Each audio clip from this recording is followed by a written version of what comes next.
Hey, everybody. Welcome back to another episode of Samp&Chance. I'm your host, Bobby Sampson. Joined with me, as always, is my man with the master plan, Mr. Chance Michaels. Knee high in snow we are. How are Well, you dealing with it, brother? it's quite a bit out there. Roads are slick. Some people are getting stuck on the hills. People without snow tires shouldn't be driving, but they still do anyways. I guess the thought is in BC, we only get it for a few days a year, so people don't want to bother putting $800 snow tires on, I guess. A lot of people are getting stuck, but some people won't even help you when you're stuck. Seen a guy Well, today shoveling yeah. his driveway, guy 2 feet in front of him, spinning out, had to get out and help him push. The guy just stood there, didn't care, so he doesn't have snow tires. And you know what? And I don't blame the fellow for not wanting to help him, because say he helps him and something happens to the guy's car or something. Like, people are Yeah. just so relentless today. Oh, Like, yeah. even Sue you or even something. where, even, yeah, exactly. Even where we are, we have to make sure that I get it. I would do it anyways, but Yeah. our sidewalks have to be immaculate, like clean and whatnot. Because if anyone falls in front of your house, man, You can be sued. they can be sued. And it's just kind of, people look for these opportunities. It's kind of like the guy who drives behind the Amazon guy and waits till he delivers to the house that doesn't have a camera outside. Yeah, that happens. Or You people know, that see the fall in the mall on the wet floor or whatever and sue the mall or the grocery store. that's a different one. They got lots of money, but I'm just talking about the average Joe going after that average Joe. Like, I mean, if we Yeah, can't support one another in average land, then what's the point of anything? we got big trouble. That's my take on it, anyways, man. And I don't blame people. Like, I want to help people, but at the same time, I'm almost afraid to. You know, like, I've heard of stories where people were choking, and the guy who saved them got sued by the person he saved. Boy, you broke my rib, or you Yeah, bruised yeah, my, yeah. I've heard about this before. Yeah, like, I mean, what are you doing? In America, apparently, thieves could sue you if they get hurt while they're robbing your house, apparently. yeah. You can't touch them, can't do anything. It's a lot different in Canada. But in America, you can sue anybody for anything, pretty much. Yeah, no doubt, man. I mean, it's unfortunate. But hey, listen, I tell you what, man. I thought we'd do something a little different here today. We have an interview in the bag with the Moment Taker, Jordie Taylor. Uh, it was a phenomenal interview. I wish you could have been there, brother man, but you know what? Obligations, I get it. It just didn't Yeah, work out. But it was a great interview. We covered a lot of ground, what got him into the show and what made him want to be, you know, a wrestler. And we talked about wrestling, and it was just a beautiful conversation about wrestling, about storytelling, about character development. And a lot of what we talk about here is congruent to what he believes in. yes, So it was really cool to have that conversation and share that with him. I'm telling you guys right now, this is a guy to look out for. This guy's gonna get big. I have a good feeling that he's one of these independent guys that we have on the show here that is going somewhere very fast. I hope so. I Yeah, hope so too, but his trajectory, his mindset, the way he's planning it, the way he's looking at it, I can't see him failing unless he decides to fail himself. yeah. No, he's a good talent. He's got a He's a good really look. good talent. Absolutely. He's got it all going on. So, guys, sit back and relax. Grab your favorite drinks, your snacks, whatever it is. Grab your favorite blanket on this cold, horrible night across the country and most of the states. I guess once you get past Texas and Arizona, it's okay. But I mean, everyone else, let's just curl up and be happy.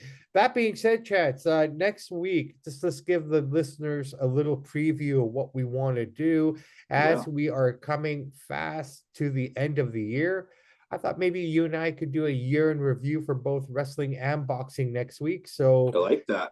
guys, stay tuned for that. We'll talk about our favorite male wrestler of the year, favorite female wrestler of the year, best match, worst match. We'll come up with a whole bunch of these things as the week Yeah, progresses now, it'll and be fun. it'll be a lot of fun, man. So I think it'll be more fun if we don't tell each other who we picked. Yeah, no, we won't say anything. We'll just Right, let's just keep our list that way. Maybe we'll formulate the list together in terms of what we want to base it off of, but other than that, we won't share that. And then yeah. it'll be a surprise to both of us come Tuesday and Thursday next week. So, guys, that being said, Merry Christmas, Happy Holidays, Happy Hanukkah, Happy Kwanzaa, whatever you celebrate at this time of the year. I hope it's a happy one. That being said, Mr. Michaels, thank you for being my partner, and I've Thank really you. enjoyed this ride. So as we Been go good. into, yeah, absolutely. As we go into the Christmas break, let's just let everybody know we won't be back till next Tuesday. We're just going to take the week off ourselves and enjoy it with our families and enjoy the holiday season. So that being said, guys, sit back, relax, enjoy this wonderful interview. And again, as we approach the holiday season, it's getting closer and closer. The roads and the weather aren't cooperating. So do No, your part and don't drink and drive or drug and drive, whatever your poison is, enjoy it, embrace it, love it, but don't put anyone at risk with it. That's all I absolutely. ask, right? Totally agree with you. Well said. It's been a good year. We've had some good shows and many more to Yeah. come in 2023. Oh, I think 2023 is just going to be even bigger year for us, man. It will be. It'll We're be just getting phenomenal. started. 100%. So that being said, Chance Michaels, you too, sit back, enjoy, relax, and let me know what you guys think of this interview we did with the one and the only, the Moment Taker, Jordie Taylor. I like Samp that. The and Moment Chance Taker. That's a out. good name. Yeah, it's a good name, eh? So Yeah. I'm Bobby Sampson. He's Chance Michaels. And in the words of the great ACDC, those that like, subscribe, download, and share the podcast, we salute you. We do salute you. And in the words of the immortal Ed Whalen, in the meantime and in between time, that's it for Samp and Chance. Happy holidays. Merry Christmas, everybody. We will see you on the other side. Take care.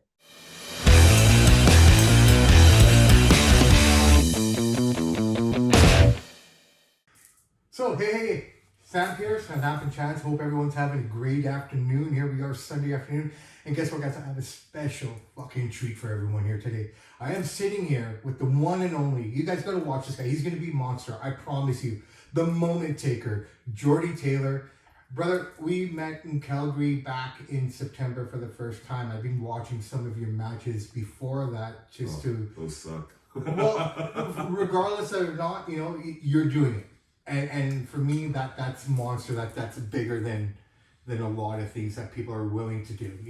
You put yourself out there. You took the chances. And I admire that. Being an upstart podcast myself and trying to do everything that I want to accomplish. It's individuals like yourself, individuals like Scotty Mack, who's a good friend for both of us. It's motivating. Right. So for me, thank you very much for coming on the show. Thank you for taking the time out of your schedule, your weekend, your day off to be doing whatever you want to do this with us. This is an amazing opportunity. And on top of that, we're doing it live, man, and we're doing it in person, which is something, it's kind of new. It's not new, but it's an evolution of where we're all going with everything. It's cool. So thank you very much for that, man. It's my pleasure. You're fun to talk to. Awesome, brother. Thank you. So 2011, tell me about that year and how it all... I guess the most cliche question of every interview is like, how did you become a wrestling fan? I want to ask it, but Well, yeah, no, you know what I mean? So what was your trigger? What got you into this whole thing? my dad showed me, was it Hogan and Warrior? I'm pretty sure that was the first thing I saw at like 5. And I was just obsessed ever since. And it's funny too, because later on he stopped liking wrestling because it started getting too phony for him. So he'd always be like, "Why do you watch that?" I'd be like, "You got me into it, bro. It's your fault." But yeah, 5 was when I started to become obsessed with it. Well, it's when I became obsessed with it. And then at 12, I decided to be a wrestler. And then at that point, I was looking into schools that were close to go to, not close to go to, but good schools, reputable schools that I wanted to go to. Plus, I was just a kid, so I didn't really know what I was looking for. But I saw Dory Funk's school. Okay. And that's what I was like, I'm going to go there. So that was my choice. And then by the time came, and when I was 22, I think 22, yeah, I think that's when I went to school, wrestling school. Storms was open, so I was like, that's like perfect, because I was obsessed with watching them in WCW, and like that was like, there's not a better technical wrestler to get trained by, right? So it's like, it was just so perfect. So I quit my cool job. Like I was working at Greyhound. It was a dope job. I was working good hours, had good money, but I was like, I have to leave. So then I actually went to school in 2010, and then I took 6 months off after because I didn't have a job when I came back from wrestling school. And wrestling was in Vancouver for the most part, and I lived in Nanaimo. And yeah, since there was no wrestling, I didn't really have any place to go or where to go. And then serendipitously, ECCW was having a show in Esquimalt. So then I messaged Michelle Starr, and he didn't get back to me because apparently there was this thing for the longest time where there was Storm guys they were saying they were Storm guys. They were like emailing, whatever the case, but they didn't actually graduate or maybe even go per se. Sure. So then they were like ruining the reputation of people that did. So when I messaged, I didn't get a reply back, and then I messaged Scotty, and then he's like, "Yeah, we're gonna have a show on January 22nd, whenever I debut." He's like, "Just show up," and then BJ Laredo and Scott Steele were going to that show because they lived on the island. They were like some of the only guys that were wrestling on the island that went pro, like Cremator Run Slasher and Real Run Slasher and whatnot. But like they were like, "You can just ride up with us." So then I did, and then when Scotty saw me, he's like, also to Neil Dashwood, she was Emma. there at the time, and she came in for like a training day for us to like help us, whatever the case, at Storms. Yeah. So she recognized me. She's like, "Oh, I know you from somewhere." I'm like, "Yeah, Storms." And so it proved that I wasn't lying, that I went to Storms. And Scotty's like, "Do you want to have a match?" And I'm like, "Yeah, sure." Obviously, terrified. And it's like, "Yeah, to be in a triple threat." And I was like, "That's a very scary match to have for a first match," but it was amazing, even though it was terrifying. Learning on the job, I guess. Yeah. Plus 6 months off too, so I didn't really have time to like keep up my skills. Right. What skills I had attained in school. Sure. Not very much. So. Absolutely. And what was it like with Lance Storm? Oh man, he's I haven't seen a ton of like super high up there people that have done something with themselves, like trainers per se, but he's the best trainer that I've seen. Like, it's just like he had a perfect regimen. Like, it was like 3 months of like everything exactly how we need. And like I don't know, like to me, I'm gonna steal the whole routine, the whole curriculum. But like it was perfect. And he was intimidating at first because just the persona of being very serious, and it's hard to like you're around like a name, whatever the case. But it was a wonderful experience. That's awesome, man. How much of what you've learned is still applied today, or how much have you taken and actually evolved those lessons to make them better? I mean, like I still, like, the foundation he gives you is just so it's wicked. Like I still use everything that I used then, but like my style has developed so much over the last 13 years that like, so I've taken a bunch of what he has and obviously just expanded on everything. My style is very old school, but I mean, huge personality is old school, but it's like old school in terms of wrestling, but big personality. I'm not necessarily a technical wrestler, so I'm like the opposite of what he would be. Like, I'm more so brawler that throws a couple suplexes here and there. Yeah, and just likes to talk a bunch of shit. I love that. No, absolutely phenomenal. That's one of the things that kind of I found endearing about your character. Like, just scrolling through your social media, there was this one picture that you posted yesterday, which I thought was just fucking awesome. It was a silhouette picture that you posted. That was a cool photo. I'm gathering, the more that I've gotten to know you over the last 2-3 months that we've been able to communicate and chat, and looking at your social media and watching your matches, psychology is a big part of what you bring to the table. When did you discover the psychology, or do you understand it, or are you still learning it? Is it something that never stops? No, you always have little breakthroughs constantly. Like, I learn something every match. Like, in matches, I can say, like, when I'm grabbing a guy, when I'm picking him up, like, it brings me back to like a match that I had 2 years ago, specifically in that moment where I picked the person up the wrong way. It's like, what we'll say, like, when I watched it later on, I'm like, I do not like the way I did that. And then so like it'll bring me back to that moment when I'm in the match, and like I'm like, oh, I gotta do it the way I like to do it, not the lazy way or whatever the case, the way I didn't want to do it. Right. But anyways, like in terms of psychology, I remember specifically when I was at Storms, I was just struggling for the first like month trying to understand it, and I just could not. Like, it was for the life of me, and I was like getting anxiety about it. I'm like, I don't understand this shit. It's way too difficult. I'm like, and then one day I remember it just clicked, and like it didn't truly click, but I broke through and I got to understand to the point of being able to like wrestle a match and get through it, whatever the case. But it didn't click until 2017 when I really started taking it serious. Okay. Yeah. Does psychology work more so with the crowd being present? Is it harder to learn when you're just kind of in a learning state? It's impossible. I mean, like, it can. Like the whole first year is you have to be in front of a crowd to understand it and learn it. Is that right? Am I wrong? Yeah, no, totally. Like, the first year is like it's about like being in front of the crowd. It's about like just hitting the mat and being able to remember where you are, or remember, I don't know, just in general, like to be able to listen to the crowd. Like, there's so much going on. Like, I'll say for my debut, I remember being at the entrance, and I remember like smacking 5 with a crowd at like 3/4 around the ring. And I remember being in the ring. I remember being on the top rope. I don't remember like the full thing. I just remember like bits and pieces because that's all it was. Like that's all my first year was just a wash of learning. There was no chance that I'd be able to learn psychology. I was just learning not to be terrified in front of people because I was and am a very big introvert. Like wrestling brought me out of my shell, and for a time it made me crazy, and I thought I was extroverted in that sense, but I was just releasing all my pent up nerves and quietness from when I was a kid. But yeah, I'm a very introverted person. When the bell rings, I'm crazy. Ironically enough, if you didn't know who I was or whatnot, I am very much introverted as well. Yeah. You know, it just I can go to a function, but I'll sit there quietly for the most part. And then people see the podcast like, wow, this guy actually has personality. It's just like, because it's exuding in where I want it to be. When you're creative and flow, right? Yeah, absolutely. Totally. Like I can go to a stadium and sit with 70,000 people and watch WrestleMania and not feel any anxiety. But I could go to a dinner party for 10 people and just be stuck in a corner and not want to engage with anybody. Totally. Right? So it's a kind of an interesting concept. It's weird how it works. So you started out in 2011. How many gimmick changes have you gone through the character to become the Moment Taker? And is the Moment Taker an accumulation or evolution of everyone you've ever been? Because I watched you from the beginning. I didn't recognize you because your head was shaved and you had no beard. And I don't know if you get this a lot, but you know who you remind me of a lot of? Who's that? Brodie Lee. The late I do get that a lot now, yeah. Do you get that a lot?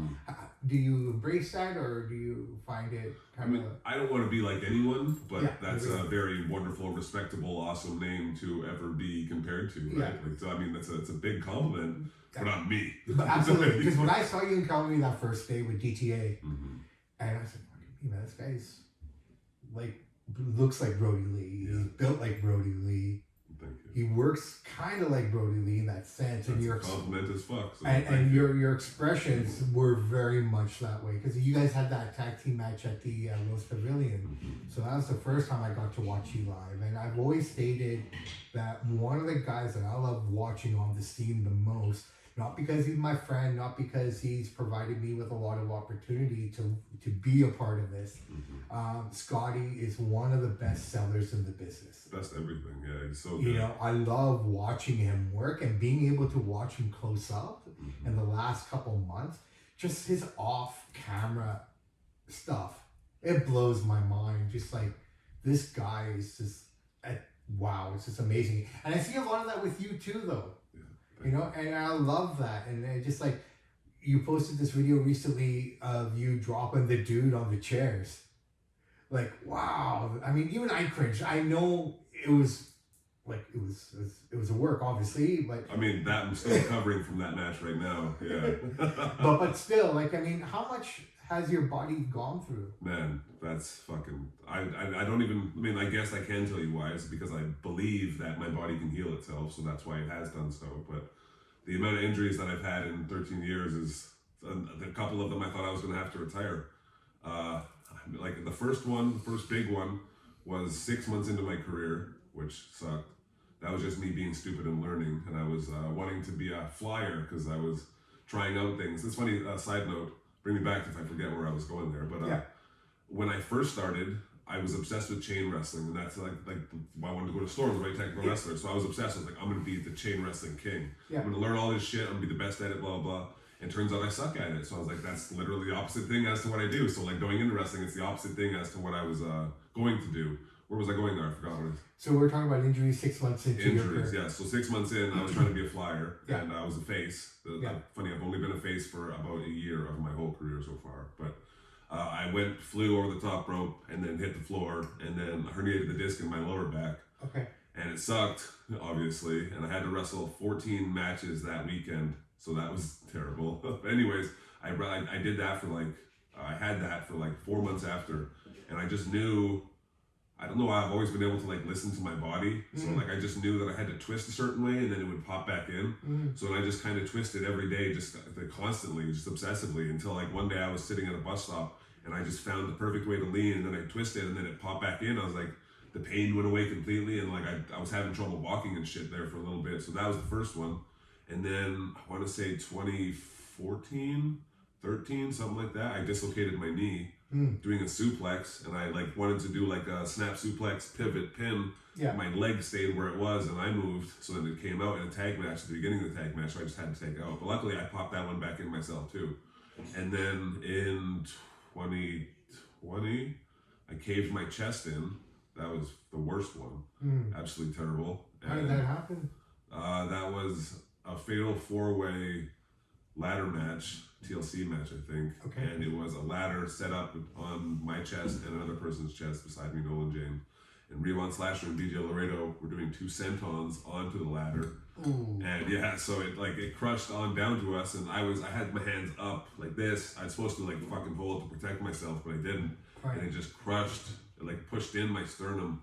And it's the worst pain I ever felt. That was 3 months of like literal pure hell. Like I couldn't sleep, I couldn't breathe, I couldn't do anything aside from just like I just popped right there. I would just like try to move and contort, and like when I would sneeze, it would pop it back out little by little. So it was like I wanted it to, and eventually I popped it all out myself. But shortly after that, I herniated the disc in my neck, and that one made me throw up a bunch. Oh no. That wasn't fun, and I don't even know how, because on the match that I wrestled it in, it happened. Nothing really happened to make it do that, so it was weird. Yeah. I popped that one back in. I popped out my caved-in chest, and then I was in a match 4 months ago, and I was the guy was in a sleeper, or I had me in a sleeper, and I jaw-jackered him, but he came down on me with all his weight, and I herniated a disc in my middle of my back, and like that, I had to wrestle a cage match the next day, and I was in like I've never been. The caved-in chest was horrible, but I could walk around still, and like I wouldn't want to wrestle a match, but I could get through one if I had to. I mean, I did because I wrestled with it, but the back one, I couldn't even walk. Like I was in so much pain that I could, like I was sitting. I remember sitting in the mirror before I had the match, and I was like, God, I'm either gonna die right now or I'm gonna come back and be okay. And then I was fine when I came back. So surprisingly, I was like, fuck, beautiful. But in that one, I popped back out little by little shortly after that. But like the caved-in chest one, I thought I was gonna have to retire. The herniated disc in my neck one, I thought I was gonna have to retire. And then by the time I got to the one in my lower back, is like, even though it was the worst pain I ever felt, I'd been through so much that I was like I just kind of surrendered. I'm like, I know I can heal it. I just don't know if I'm going to aggravate it beforehand to make it worse. Sure. But I just know that it's a bit, within time, I'm going to be able to get to it and pop it out and just move and contort until I figure it out. Those are my major injury lists so far. And like, it's crazy. Today, I have no pain at all. Like, I had more pain when I walked into the wrestling business than I have now. And that's another weird thing, because I used to like to go on long distance runs like constantly. So I would try to do like 20 Ks like twice a week, or like whatever the case. But my legs would, because I would just try to run as far as I could, as long as I could, until I was just broken down. And like that's as far as I would get. And so when I went to Storms, my knees were just fucked. Like I don't know what it was. Like that's my MCL or ACL, whatever the case. Yeah. And it bubbled?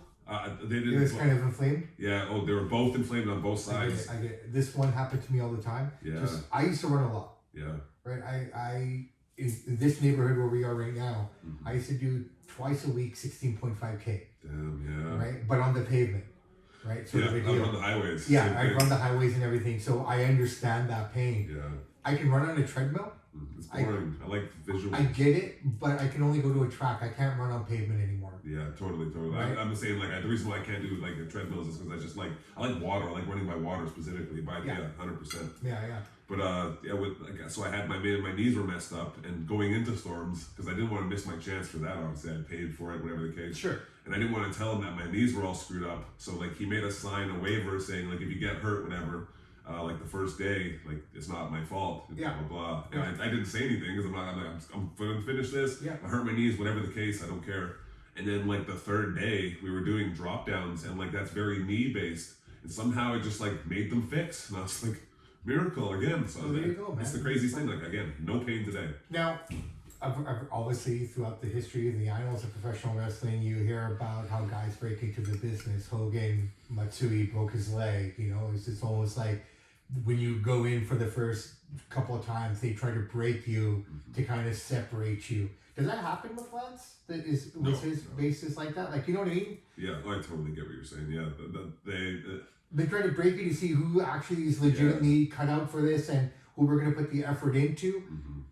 Lance didn't do that? No, he was very professional. Wow, that's why I respect that very deeply. Okay. Like, because I mean, but do you also respect the breaking thing? Like, I kind of respect that too, because if there's 50 guys in there that want to be a pro wrestler, but only Jordie Taylor and the guy that signed him want to do it, wouldn't you rather have the other 48 eliminated so you get all of that energy? I totally get that.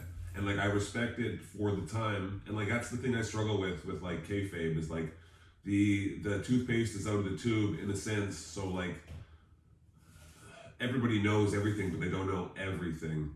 But back then it made more sense to like find out the guys that didn't have the right stuff. But now, like, I think it can be done in the same sense where let them do the course if they want to in its entirety, and then if they fizzle out for matches or they're like if no one wants to book them, like I get what you're saying. You want to give them the opportunity to at least try. But it'll work itself out no matter what the case. Like the people with the passion, like there's only 3 people that I went to school with that are still wrestling. And I think I had a class of like 10 or 12. Yeah. And like they're all done anyways, right? Like exactly. So that's what I get from that perspective. So I guess for me, it's like the one bonus I have is that I grew up watching it legitimately through every generation. I'm very lucky that way, right? I mean, if there's one thing about being born in the 70s, is I was a kid of the 80s. Yeah, that's amazing. So watching rock and wrestling as it had unfolded in, the Saturday cartoon, the WWE Saturday morning cartoon was a legitimate thing I watched every Saturday. It wasn't on reruns. I didn't have to go back. It's like something we watched. And, like the one thing where I can't remember who it was, but someone was fishing and Andre came and I think it was Hillbilly Jim fishing. Yeah. And he goes, "Hey, Andre, do you want to fish?" He goes, "Okay." He goes, "Do you need a rod?" "No, I fish like this." He goes, "Hey, fish." And all of a sudden these fish came out of the water. Right? That's awesome. Right? It was just like the original cartoons and everything, the whole rock and wrestling, WrestleMania 1. Granted, we went to the Pacific Coliseum to watch it on closed circuit TV. That's still cool. Right? But we were just little kids and I was the biggest mark in the world at that point. There's nothing that beats that magic though. Like you can't recreate that magic. Same with the Attitude Era. Like you can't recreate the feeling of what it was like to like want to watch every week. Like, oh yeah, it was something like, especially not having the convenience of having internet and being able to figure out what happened on a pay-per-view 20 seconds after it happened. It was, I remember just pure shooter. It's funny because I was in high school, 1993 I graduated. That was WrestleMania 9. Yeah. And at that time we had these boxes, which would unscramble the pay-per-view. Nice. But not everyone had one, right? That's You cool. had that one buddy who had one. Or what we would do, down the road, there was a pub that used to show the wrestling. Yeah. But we couldn't go in because we were too young. So the guy knew we were kids. He'd open the window and we'd stand outside the pub watching the show from outside. That's really cool. Right? By any means necessary. And at that time, I would buy PWI. I'd buy all the wrestling publications because that's how we got our information. We didn't have internet. Right? We didn't know what was happening half the time. Superstars, primetime wrestling is where we get all our information during the week and whatnot. But I mean, it was just it was an innocent time to being a wrestling fan, I believe, right? That's when the characters were whatnot. But then as 94, 95 started to hit, you saw a huge evolution in where the product went. Totally. Right? So for yourself, what generation, what era are you most drawn to, where you kind of gather most of your knowledge, or do you watch everything, or you? It's changed over the years. Like when I first started, like Attitude Era / end of Attitude Era was where I took most of my stuff. Like I'm basically like 1998 in a bottle is where I started. Like that's where I got my most influence. Like I would say like if the most thing that influenced me was the WrestleMania 14 main event of Shawn Michaels and Stone Cold. Like with Tyson, right? Yes. If anything, like I'm those two wrestlers. Because that's the thing, I was like, I fucking love these guys. I'm like, so I'm like the Stone Cold rage and psychoticness. I was like, as soon as I saw it when I was a kid, I was like, I have that. I'm like, I know I have that like that rage inside me. It's like shit, I can relate so deeply with that. And then then Shawn Michaels, like how cool he was, like everything about him was just so awesome. Like the look, like the personality, whatever the case may be, like just yeah, he was super dope. Like so both of them just amazing guys. And like my favorite wrestler is Billy Gunn, and he's on that card too. So it's like all like those kind of guys, like that and the NWO and all that, and like just like attitude is what sticks with me. So that's why I love personality, right? Like I still feel that like I that's where I get my inspiration from, is that energy in that time frame. So that's where I draw from. Sure. But as I've gotten older, I've watched old stuff, and like in 2017-ish, like when I started to take it really seriously, I went on the network, the WWE network, and I like just watched everything I could find because I just wanted to become the best. So I was like, I want to just watch every single thing that's on there. And like I ended up watching, I would assume, the majority of stuff on there because I just sat there for 10 hours a day just for years, just watching as much wrestling as I could find. Right. And I became obsessed with Mid-South. That's my favorite wrestling I've ever seen in terms of like just like a real competition with rules. And like it's just everything means something. It's beautiful shit. And like the golden era of wrestling, obviously, with like Hogan, whatever, that's amazing too. Like when I watched that, like rewatched like that kind of stuff. Obviously, because I was too young to watch it when I was a kid, like to keep up with it, whatever. And then aside from that, like the '98 and like I'm obsessed with watching old Madison Square Garden. Like if I ever turn something on, that's usually the thing that I turn on. Okay. It's just it shows you how to work. Like it's so like a competition with big personalities. Like I don't know. Like the older I get, the more old stuff I appreciate. Whereas before, like I remember when I was like 15 or 16, I was walking into a dollar store and I saw this DVD and it had Antonio Rocca on it. And like I saw, it was like black and white, but it was $2, and I was like, I have to get this. And then there was like 4 underneath it, so I bought them all. And I couldn't watch them because they were black and white. And I'm like, it was just me being young. Like I have to watch new wrestling. I have to watch wrestling in color. And then as I got older, I'm like, this is the shit I need to watch because obviously like this is the stuff no one's watching. This is stuff I can take from.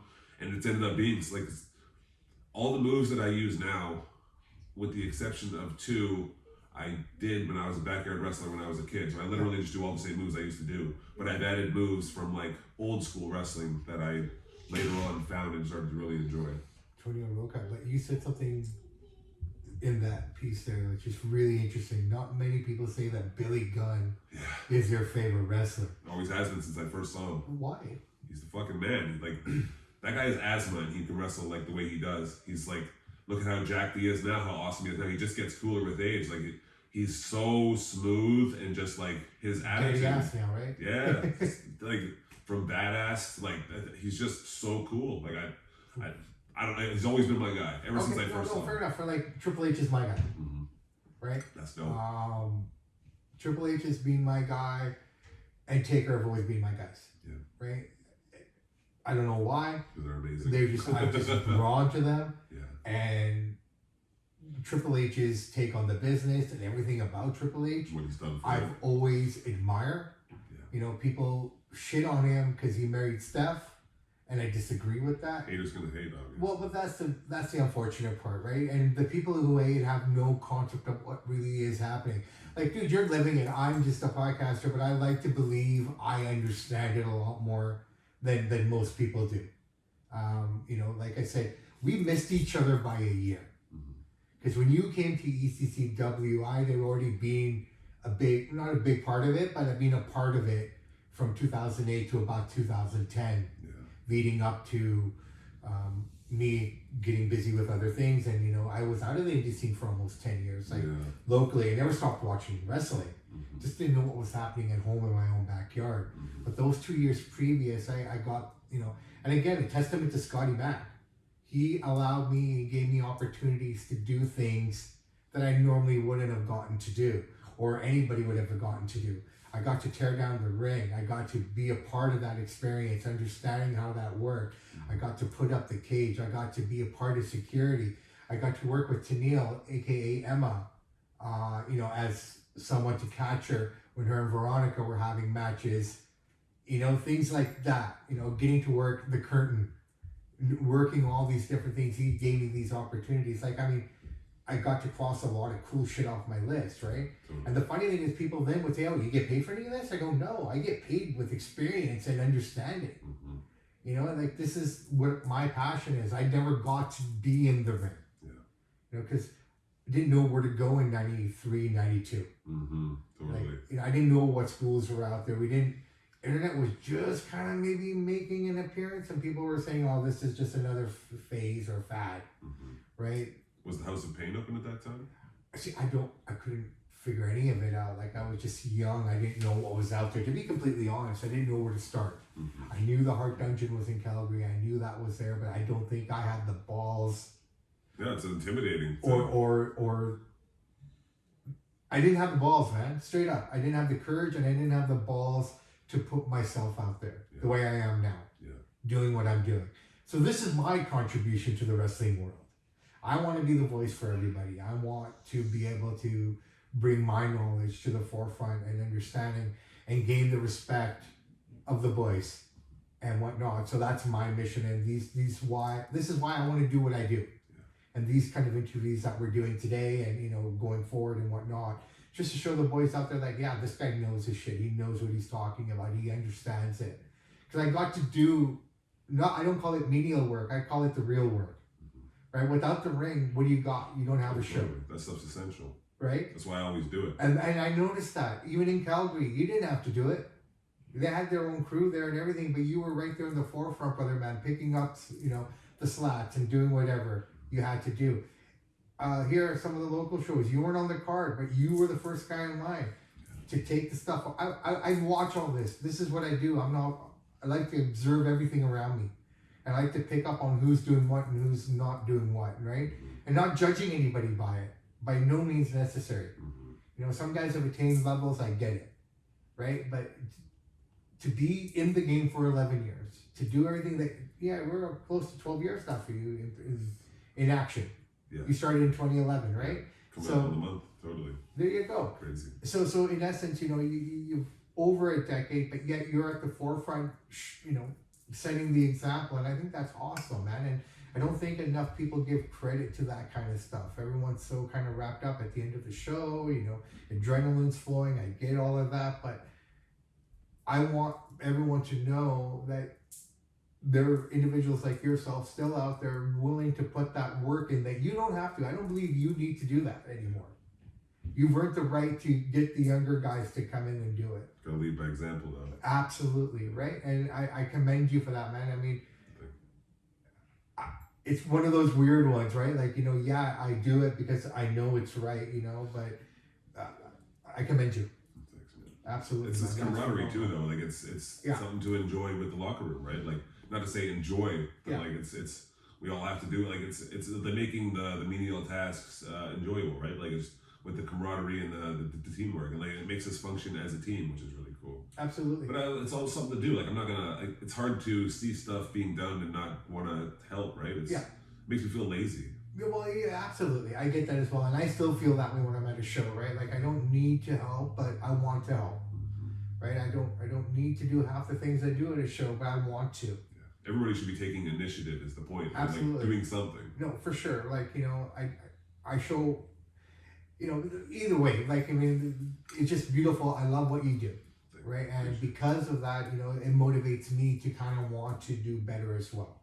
I understand how the locker rooms work. I understand how all of it works. I'm very privileged that I've been able to sit back there with you guys and understand the psychology of being in the back room as well, which is a different level of psychology, right? Like, I mean, at every turn, there's a way to be, and there's a way not to be.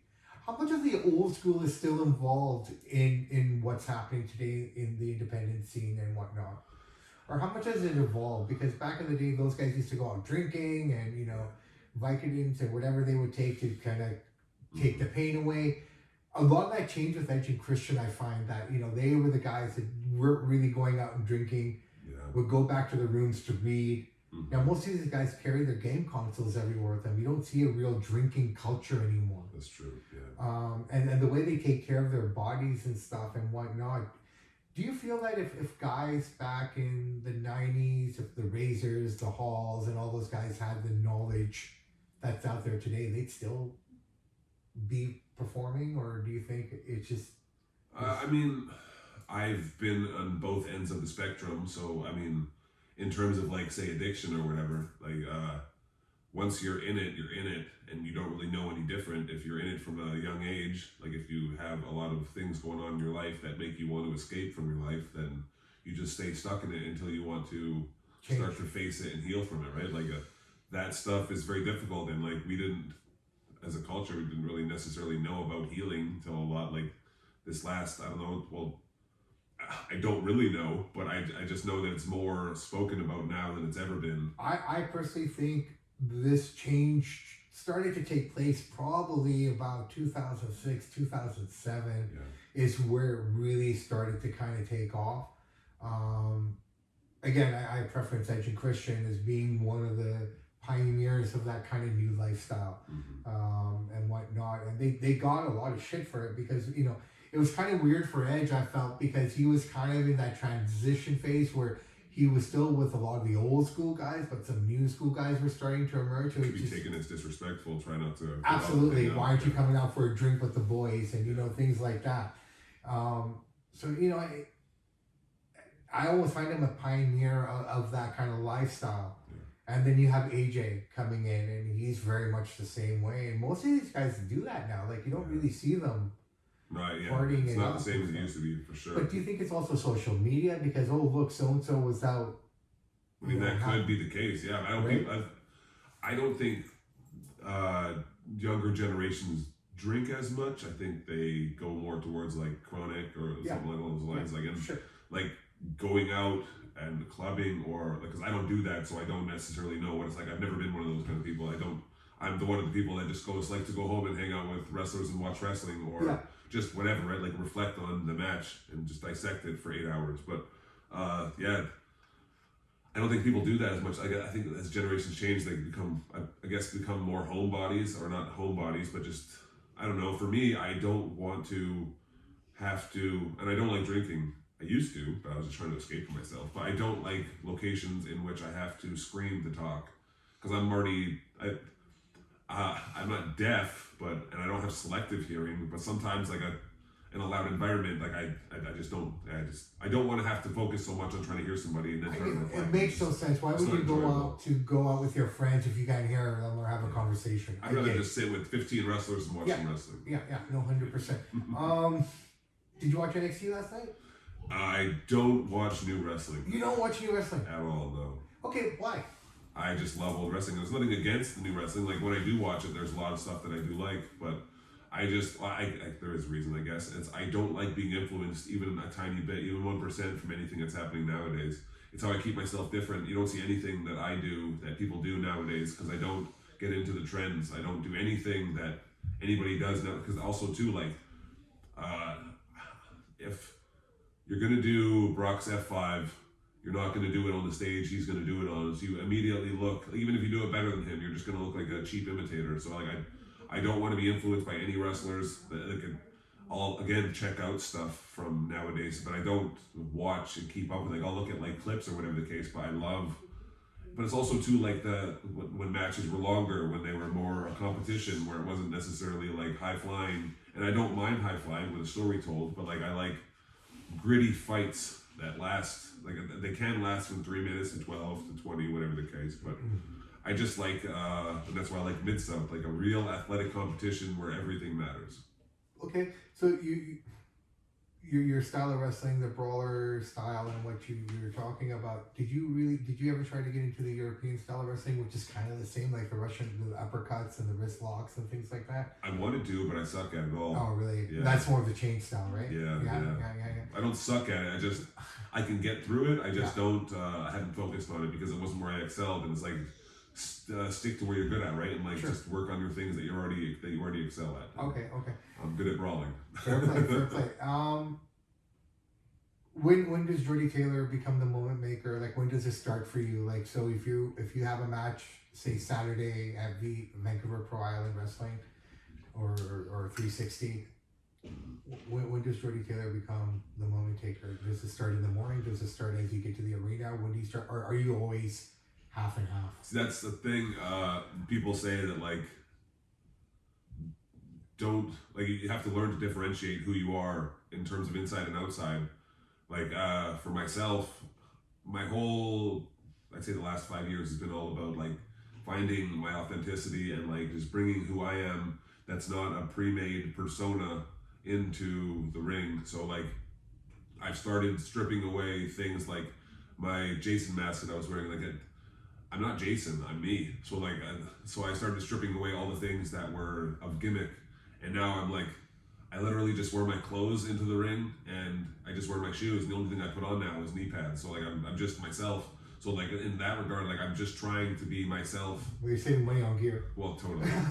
Or I'm spending more money on my regular clothes. Fair play. But the only difference is, and I tell fans this all the time, they're like, because you're such an asshole in the ring, but you're so nice outside of the ring. It's like I'm very, and in wrestling I'm as serious as a heart attack about it. Like I want to be the best, and I'm fucking dead serious about what I'm doing in the ring. I'm only a piece of shit when I'm getting paid. So if you give me money and the bell rings, then I'll whoop your ass and I'll be the biggest prick you ever saw. But outside of that, like, yeah, Jordie Taylor is inside and outside the ring. The Moment Taker, same thing. Like it's not a gimmick in the sense that like I'm in the ring to be the best and to make people remember me and leave with the last moment in their brain being me, you know? So it's as shoot as everything else. Like I'm literally just me inside the ring and outside the ring the same. I'm just maybe amped up a little bit when you're in the ring. Yeah. Mm-hmm. I get it. We've talked about injuries. We've talked about this. You've been doing this for almost 12 years now. Outside of the injuries, Jordie, has there been a point where you said, fuck, what am I doing? No, actually. Oh, yeah. I only ask that because, I mean, like, I don't know how to ask this question with, I don't want to sound like an asshole myself, but how does Jordie Taylor get noticed by the next level? What are you doing to get yourself noticed to those guys? You know what I'm saying? Like, I want to see you there. Mm-hmm. I truly do. Like, I look at the Wyatt Six, I swear to God, man, I keep picturing you as a part of it for some reason. I don't know why. Maybe it's a Brody Lee thing, maybe, right? I'm be honest, but I just see your character and I see some of the promos that you've cut, and you're like, you did one a couple of weeks ago, or was it last week? You just finished your match, and it was on Vancouver Island. I don't know what the outcome was or what, but I saw the video on your social media, and we just kind of sitting there back like this. It's kind of like, it kind of took me back to a 1960s kind of feel. Yeah. You know, for me anyways, right? Like, I just, that's what I saw, and I'm thinking, okay, so I ask you, my friend and brother, you know, with all due respect, and, you know, what's Jordie Taylor trying to do to get to that next level now? I mean, what do you do? Like, that's what I want to know. I just can, like, I have the deepest faith imaginable. Like, I don't have a fear. I know where I'm supposed to be is where I'll end up. Okay. And all I have to do is just continue to work as hard as I can. And Okay. like, so you and I, same vote. We're doing the same thing. yeah. Right. But I guess it's like, do you send demo tapes? Is that still a thing that happens? How do you get I sent in noticed? my application to WWE a bunch of times. Okay. But So it's an application. the first few times I sent it, like the first couple times I just didn't write in a detailed thing as much as I should have. Like it was a little blurb. I was Sure. just nervous. It was basically like please hire me. I need to get hired. Yeah. It was like a nervous energy. I get it. And then as I progressed, I started to get more arrogant, and then like I would just send in like the description, like tell us why you want to be a WWE wrestler. I was like, I'm the best, and then that was it. Like so, the last one I sent in was a very detailed one. So I've Googled it, and whatever, it takes like a month or whatever the case for them to read the application, and I don't know if they have, if they haven't, whatever the case. I know that if I continue to do what I'm doing, that I'm going to turn heads because I'm the best. And like, it sounds arrogant to say, but I mean, the reason why I say it is because everything that I've done so far and everywhere that I've taken myself in terms of like learning psychology and learning all this, I've never had a mentor. Like there's nobody around the Pacific Northwest, because the Pacific Northwest is called like the black hole of wrestling. I'm not saying there's nobody around, but like I haven't been able to get into the brain of somebody who's really been somewhere, done something, you know, like someone who's got 20 years of like being on top. Like as soon as I get into one of those brains, then my shit's gonna click to a whole nother level. Like all the people you see that are in the big time right now, they've all been able to get into those names and like to get into those brains and like to help them like with everything that they fucking had. Like I've done all this shit myself, and like it's just from like watching old wrestling, listening to podcasts, and like I've had people help me with like things here and there, but I've never had somebody just sit down and be like, "This is all the things you need to work on." Like I'm right here saying I'm the best right now without any help. Wait till I get some. Absolutely phenomenal. Did you ever try reaching out to Mr. Ass? Who, sir? Mr. Ass? Oh no, I messaged him when I was a mark. I'm still a mark, obviously. We're always going to be wrestlers are the biggest marks, but in 2012 maybe something like that, I messaged him. I found him on Facebook and I was like, "Hey, what's up? You're awesome." And then it was like because he knows I'm a fan. It's a fan messaging him, so it's just like a fan response, like, "Hey, thanks for your support," that kind of thing. So that's the only correspondence we've had so far. One day I'm gonna have a match with him though. Have you considered reaching out to him again? No. I it's just but that could be the brain, man. Fanboy playing like, hey. I get it. Yeah. But sometimes you can kind of learn as well. Like you never know until you try, right? That's true. That's why I kind of look at it. Mm-hmm. I mean, in my business, I look at what I had to go through to get this. With all, I love you, man. Don't get me wrong, but you know what I mean. Yeah. It's just like you're hustling. You got to keep putting it out there. Like I know you don't watch a lot of movies like we've talked about before, but I kind of equate what I do to like the Shawshank Redemption movie, where he's in jail and he wants a library, and he writes a letter every day to the government or whoever it is he needs to write letters to get books for this library or funds for the library. And he does this for 5 years every day until they finally say, "Fuck it, here you go." And it's the kind of same with me, like you just constantly have to keep messaging and asking and going for that. Is it the same for wrestlers per se, or is it you just kind of go with the flow? Or it's a lot about who you know. So yeah. It's like it is like being in with the right people and getting in the right spots at the right moment. So that's a big part of it. I mean, like obviously talent is undeniable, and like it's all about just like continuing to grind, because like I know that the cream always rises, right? So eventually, like, I'm not going to be denied. I just have to continue doing what I'm doing, and like the pendulum seems to be swinging more and more back to more personality-based, story-based wrestling, because absolutely the spot fest style of wrestling today isn't digestible long term in terms of like an angle to get invested to come back week to week. Oh, fair play. I'm glad you touched on the storytelling piece of it, because for me, my favorite match of all time, ever, and I watch a lot of fucking wrestling. I've seen it all, right? Like you have, but for me, the match that stands out is WrestleMania 28, Taker, Hunter. Yeah. Granted, they're my favorites, but that Hell in the Cell. What an awesome match to have. Right? With Shawn as referee. Yeah. People don't realize that was a 4-year story. Well, how many WrestleManias did they span before that? 4. Was it? Yeah. Right? 25, 26, 27, and it ended at 28. And they wrestle at well, Shawn Taker. Well, I mean, in terms of, he fought Hunter at 17, yes. Mm-hmm. Right? But that had nothing to do with this or that in terms of the storyline. Yeah. I mean, that storyline started in WrestleMania 25 with the first Shawn Taker. Totally. And I was in Phoenix for WrestleMania 26, so I got to see Shawn's last match in essence. That's amazing. Right? Not realizing, because who truly retires. Mm-hmm. Totally. Right? I mean, he's one of those guys who legitimately retired. I didn't appreciate seeing bald Shawn in Saudi Arabia. That was just unfortunate. But either way, that's fine. But yeah, I saw him live at 26, but then that storyline continued with 27, and full circle, man. Everything was at 28. I mean, I tell everyone, man, watch that fucking match. It's probably one of the best matches, in my opinion, ever put together. And it wasn't the moves. Nothing to do with the moves. It was just that expression and that storytelling. And that's the art form that I love. I think the closest thing that's come to it currently, and I know you don't watch the current project, is that whole Bloodline story. Oh, I keep up with it. It's amazing. Right? Yeah. I think that's been an amazing story as well. Is storytelling dying? Is everything just too quick now? I don't think it's dying. I just think there's an emphasis on the alternate style of wrestling. Yeah. I think it's still Quick very payoffs. much healthy. It's just it's not in the forefront like it used to be.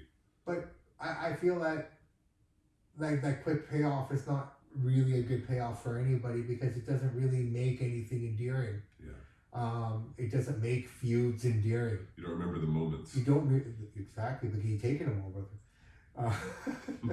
But you know, it's just kind of like, okay, I look at that, and whenever,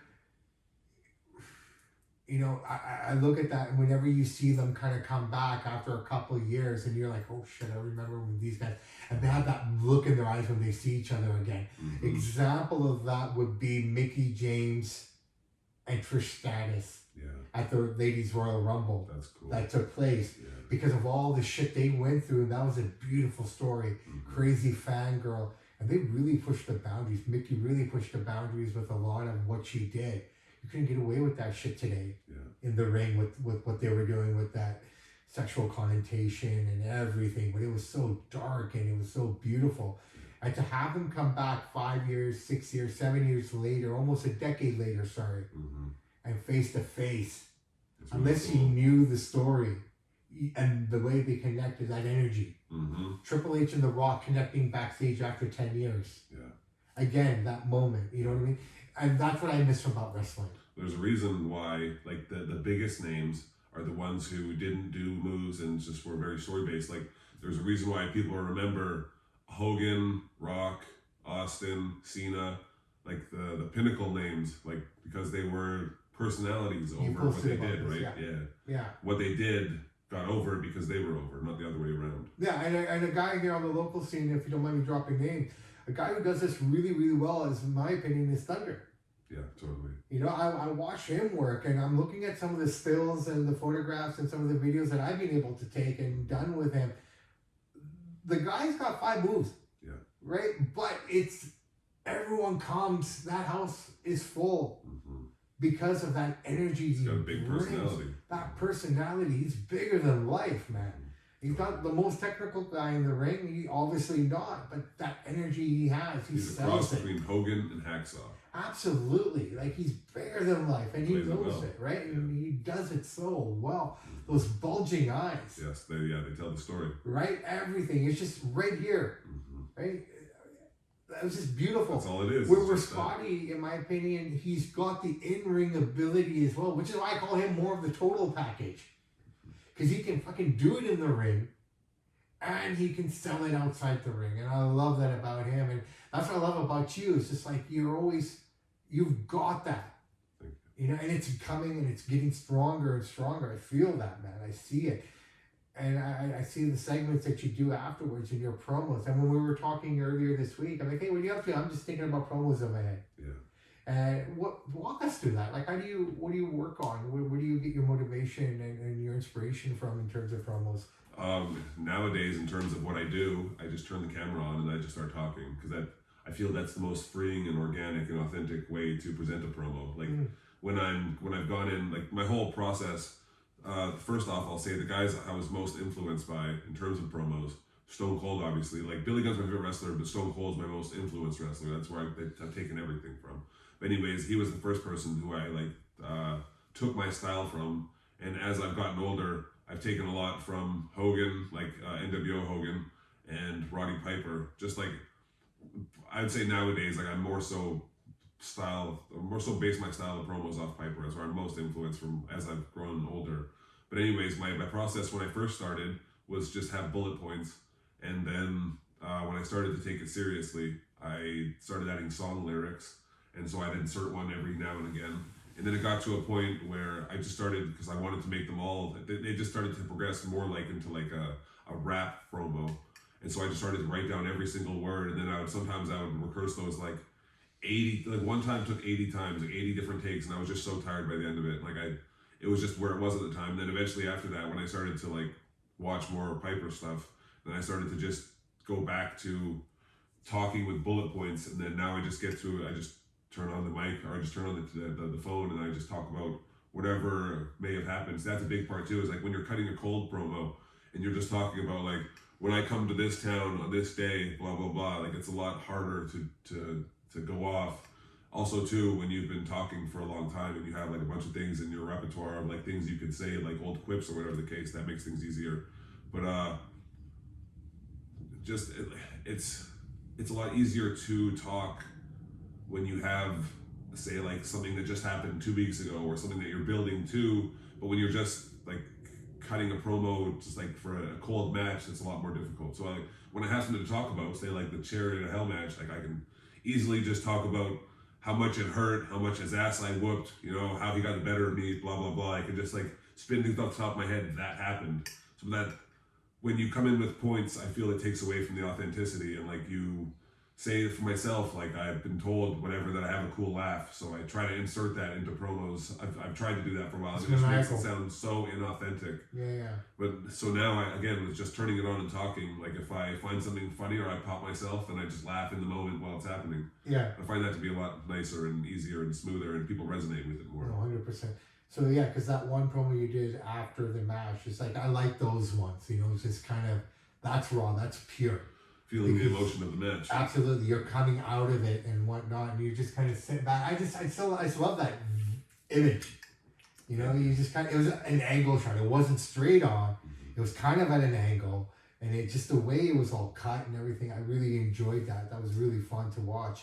Do you find that a lot of guys are trying too hard today in terms of their character development and things like that, and not letting it flow?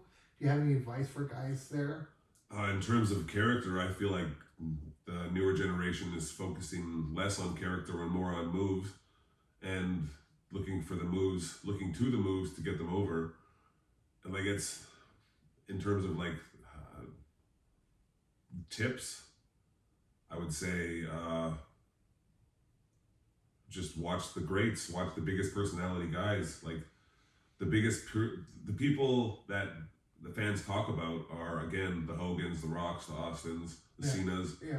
They talk about them for a reason. Absolutely. So, like, why would you not watch the absolute best, right? Like, Yeah. everyone loves what they love, and there's room for everything in wrestling. It's a smorgasbord. So, like, I am not a spot fest wrestler, but there is a place for it in wrestling. Like, there's a place for everything. For sure. But if you want to become the best and be noticed, there's no way to do it better than watching the absolute best. Do you feel that, like, I get where you're going with all of this, and I get it too. It just feels like everybody wants to get their spots in. Everyone wants to just get their moves in. Like, I mean, I go back to Will Ospreay against Ricochet before Ricochet came to the WWE, and they had this absolutely cracker of a match. I couldn't do any of that stuff. No, neither could I in any day, right? But I mean, just to watch how these guys work back and forth. But it was just a spot fest, like you said, right? And a lot of the older generation guys kind of shit on the match, right? I remember reading articles on some old school guys, like looking at like, you know, this is fine and everything, but what the fuck is this? Like, what are you trying to prove here? And you're right, because I remember it, you remember it because we're fans.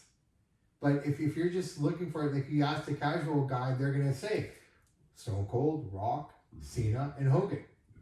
I mean, that's, in my opinion, the Rushmore of wrestling. Right? And none of those guys were great in the ring, per se, in terms of moves and whatnot. What was it? John Cena, the 5 moves of doom or something like that? Everybody's got 5 moves, all those guys. Right? But it's everything else involved. And the way they sold it. Brother, take your vitamins. To Austin 316. Can you smell what the Rock is cooking? And the 3, you know, hustle, loyalty, respect. I mean, those are the things that stand out. My partner in crime here, Chance, he was in Vegas for SummerSlam last year. And he was there for the Pacquiao fight, but it just happened that SummerSlam was happening at the same time. That's cool. So he went to both events, and he said to me that even though that Cena's not even on the roster, his merch was number 1 over anybody's. Like, that's crazy. Personality, right? Right? That's like, the difference right there. Is like, instead of having a match that's filled with a bunch of things, the key is to do nothing and stand in the middle of the ring and just own the ring. No, absolutely. That's like, people relate to that, right? They can't relate to a backflip, Hurricane Rana, whatever the case. No, 100%. So, I mean, I would love to see more of that come back. You know, I don't know who the next one is. You know, they're trying to make it Roman, but I think in Roman's case, he was very lucky. He's one guy, in my opinion, that benefited from the pandemic. Yeah. I want to ask you about that as well, but you know, he was able to develop the character. I find that fans today can hijack a character at that level.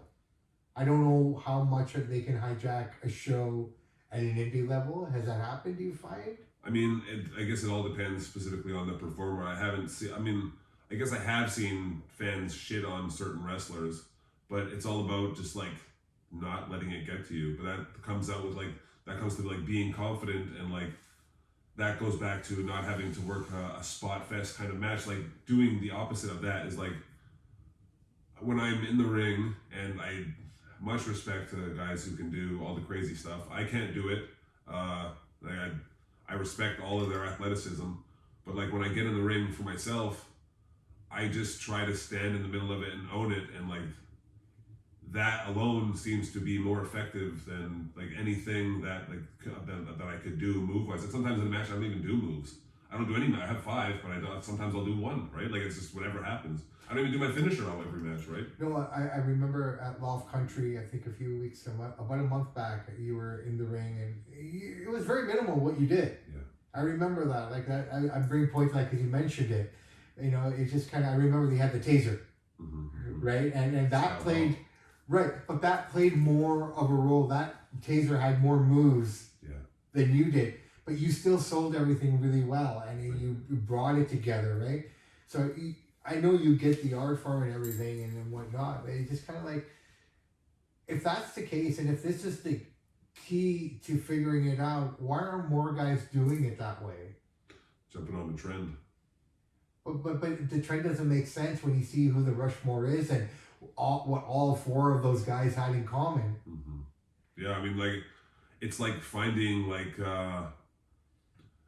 say an enlightened master, but they're not actually that. You're just projecting what you want onto them, so you make them out to be this superior being. Meanwhile, they're leading you astray, right? Like jumping onto a trend because it's popular, because the top people in the industry are doing so. Like it's easier to go along with that than to blaze your own path, right? And like be your own person. And like I'm not in with certain groups because I don't wrestle that style. Yeah. I'm the opposite. I'm literally the opposite. Like I'm pure story based wrestler. So like I've had to go ever since I learned to start wrestling like the people want and not like I want, or not like I'm influenced to want. Sure. It's been a lot harder to be in with certain groups of people that like the opposite style of wrestling, right? Yeah.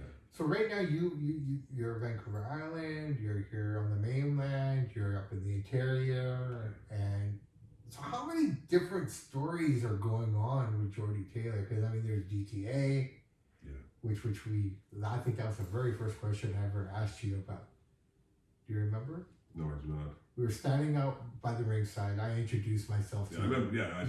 And I said, "So GTA, don't trust anybody." So how can you work with these 2 guys specifically, and trust them, considering who the faction was?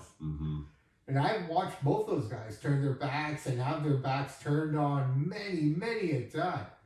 So how did that name come about? And like, were you guys ever concerned that someone like me would ask that question? Not necessarily, no.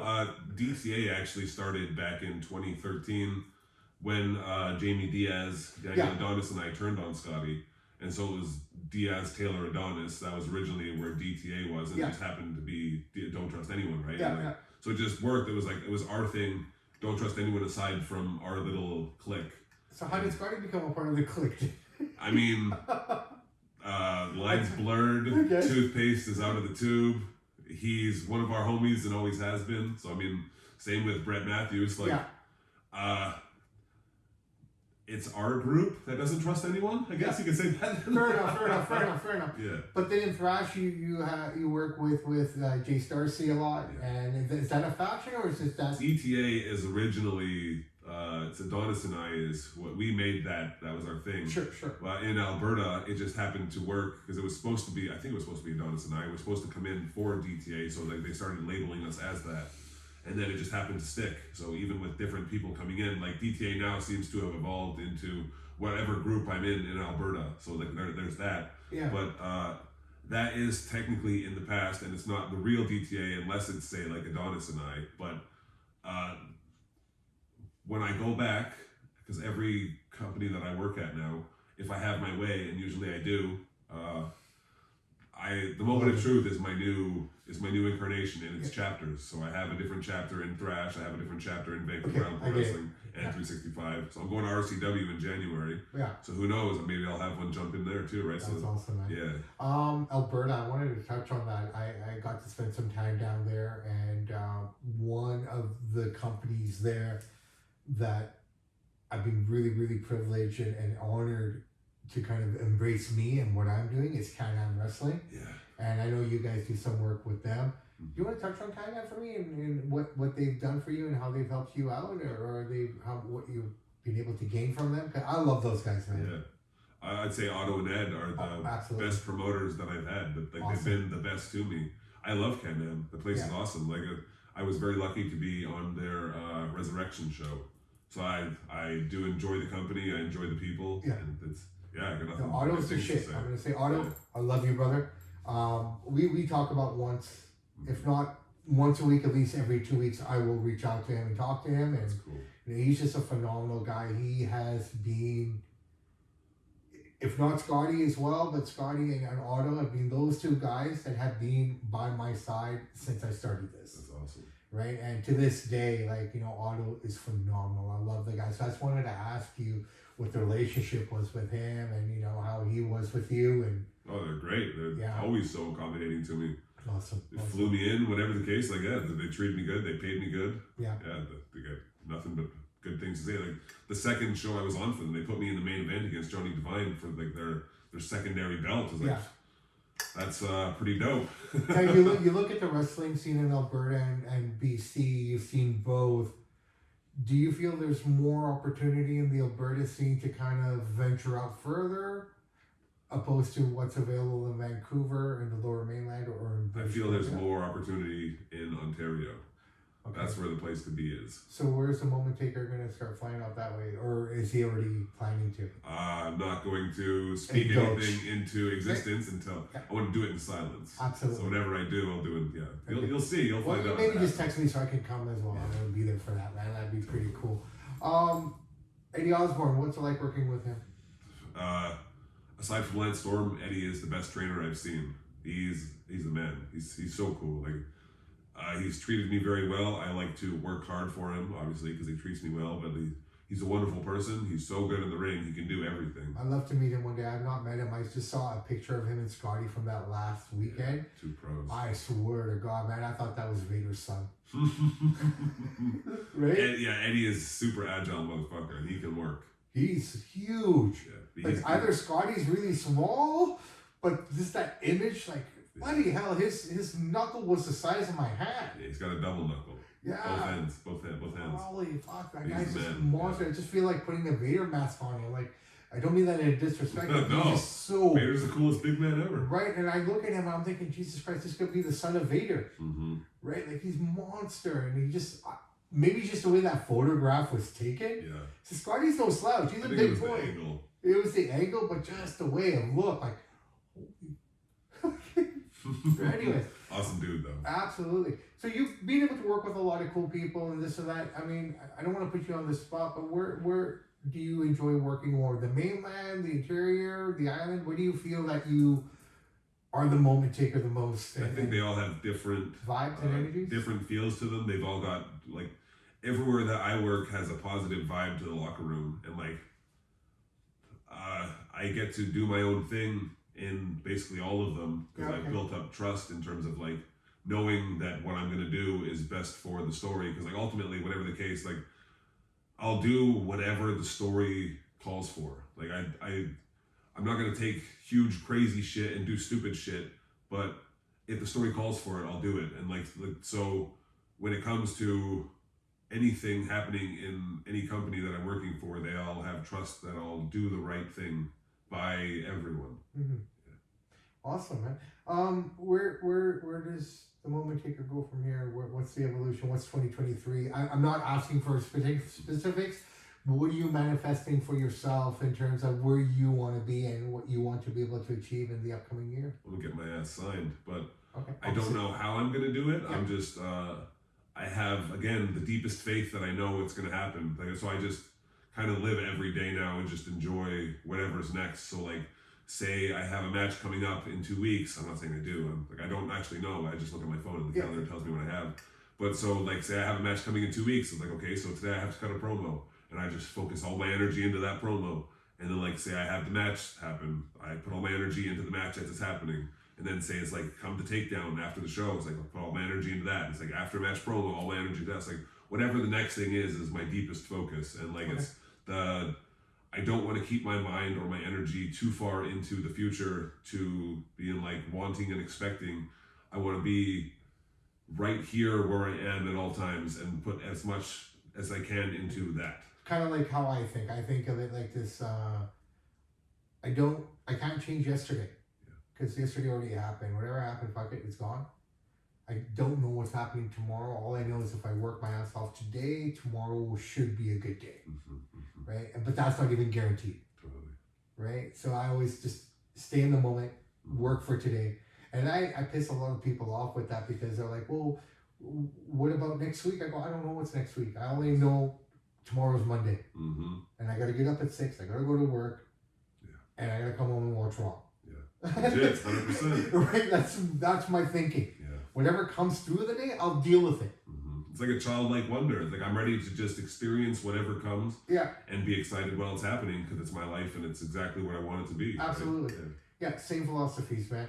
We're kind of connected in a lot of ways in terms of our beliefs and thoughts, man. I really like that. So I never did find out what's your favorite match of all time. Stone Cold versus The Rock, WrestleMania 17. Okay, why that one? Were you there? No, I've never been to. I've been to one house show in Vancouver like 3 years ago. I Okay, grew up so super poor, so I didn't have money to go to shows. Or whatever. I gotta make a point. The next time we have something close by, I'm gonna take you myself. That's You gotta go. I've been blessed and privileged to be at 1, 2, 3 WrestleManias, Damn. a Royal Rumble. And I'm not rich by any means in it. You know, some of this is circumstance. It just worked out. That's cool. No I judgment. have family in Phoenix. Yeah. So that helps a lot. Totally. Right? I mean, in essence, I'm really just paying for airfare and my ticket, and accommodations are sorted. So God bless the family. You know, that worked out for me. Yeah. I wouldn't have gone to those shows if I didn't have the family.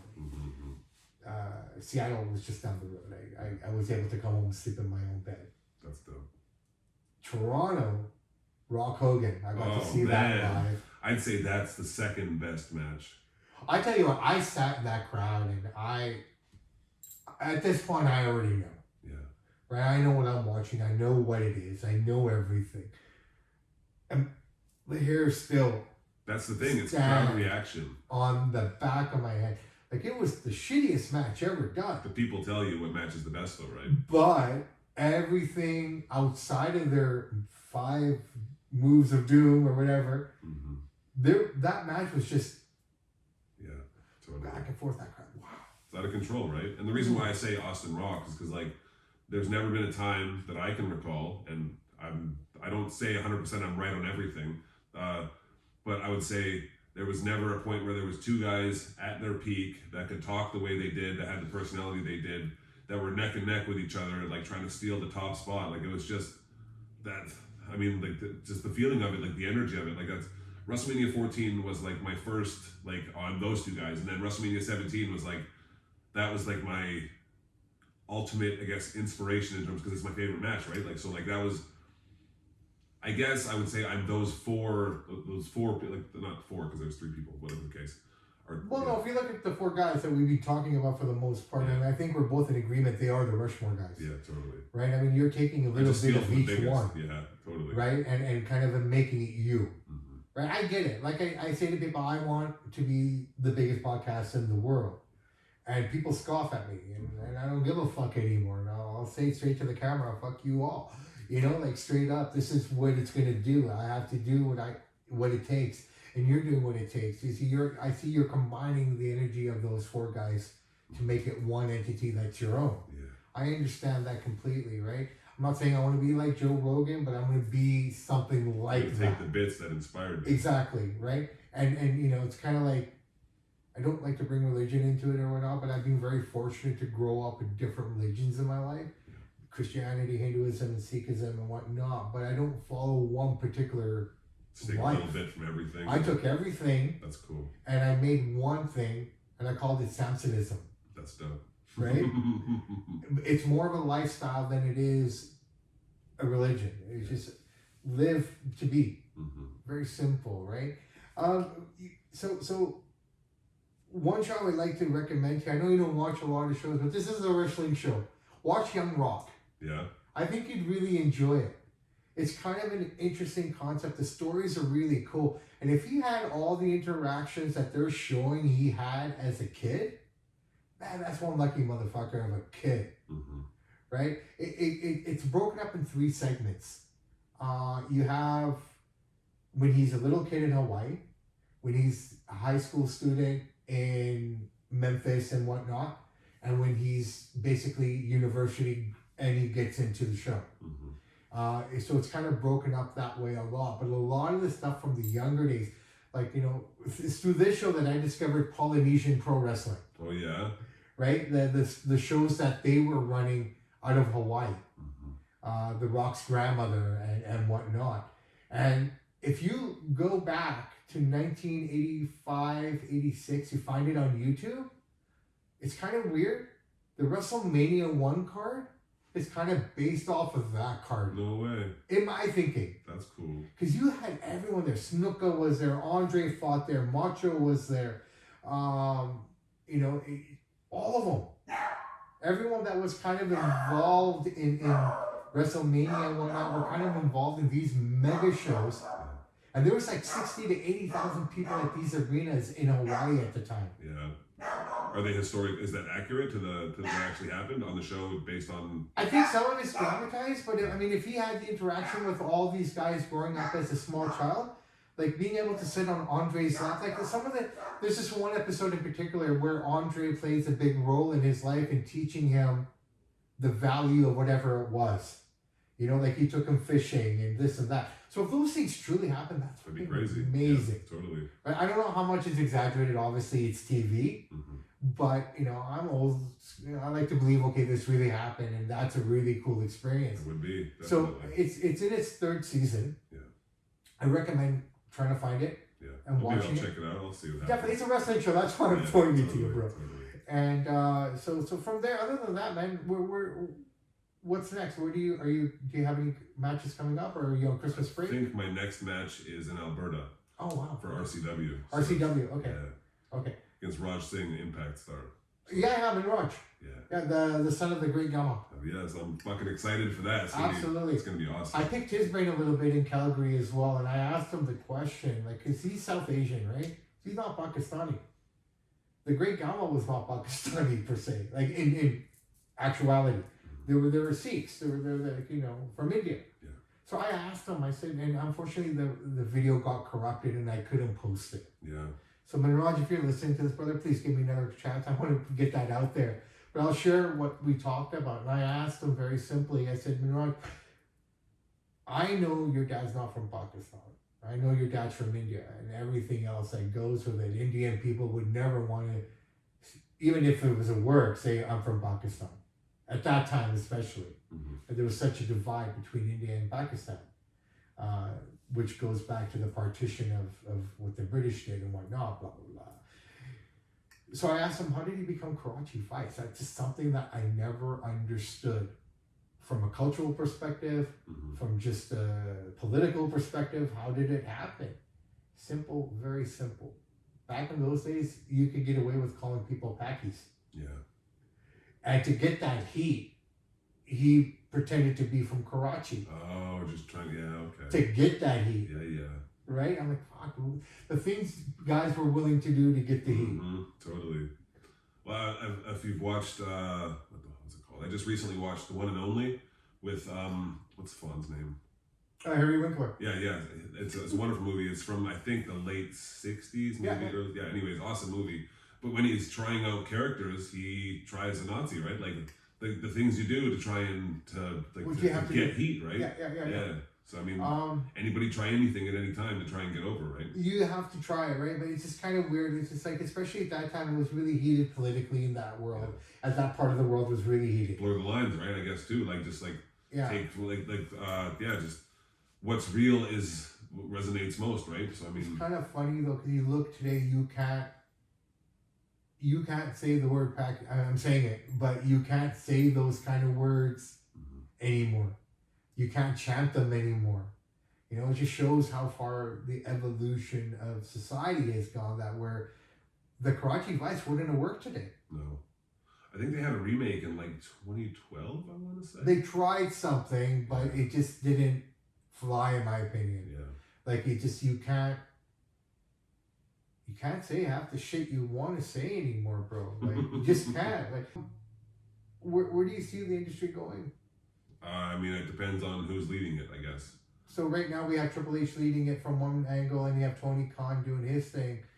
How do you see them navigating it? I mean, they're kind of the opposite. I feel that WWE is going to continue to churn out story-based wrestling, and AEW is going to be the in-ring move-based wrestling. Yeah. Well, like I just like the more athletic. I guess not to say everyone in wrestling is athletic now, and everybody can wrestle. I guess like there's better wrestlers now than there's ever been. So would you say Daniel Bryan's more of a move-based? No, see that guy tells a story. He can whoop an ass and tell a story. He can do all the moves, but he's like when everything makes sense. Like that I guess that's the key. Yeah, I get it. Because I mean, I wanted to touch on this a little bit as well. You know, William Regal, and the time that he spent in AEW, and now he's gone. He's left. He's coming back. Yeah. He'll be back in January. They're saying to the WWE. Apparently, his son's in developmental. I don't know about that, but he said the one thing that he found very hard there was the immaturity. Yeah. Do you think it's wrong to pay guys who haven't figured it all out six-figure contracts, and they because my understanding is that Bryan and Regal would be there early in the morning and try to teach the guys, but not many people will show up for these amazing lessons. Even if I wasn't a wrestler and I had access to that, I would go. Legit, yeah. Right? Because I could take that and apply it to this. That's like I'm saying, getting into those names. Yeah, absolutely. Getting into their brains. So how does a person like you who wants that so bad to hear about guys who have it in front of them and they're not utilizing that? Maybe outside of a Wheeler Yuta and a couple other, the Acclaimed might be there as well, but they got your boy to work off of, right? So, I mean, from that perspective, does that disturb you or does that motivate you to get there even harder? I mean, I used to let things bug me. I used to let every little thing bug me and take everything personally, but I try to just stay in my own lane and think that like everybody that's going to do what they're going to do is going to do exactly what they're supposed to do, right? Like they're going to take the advice and get better, or they're not, and like they'll wean themselves, or like they'll burn themselves out as they need. Like everything progresses as it should, and like it's just about staying in my own lane and not worrying about what other people are doing. Like if they have the ability to get into those brains and they don't do it, that's on them, right? Like I'm just waiting for the chance for myself to be able to do so. Okay, well here, man, here's the opportunity that I've been waiting for. What do you want to tell the world right now, the Moment Taker? Watch my shit. That's it? Yeah, I'm the fucking best. That's legit. Just watch my stuff. Yeah. And then once I get to a name, a big name who's done a lot of things, and I get in that brain, watch my shit change. All right, man.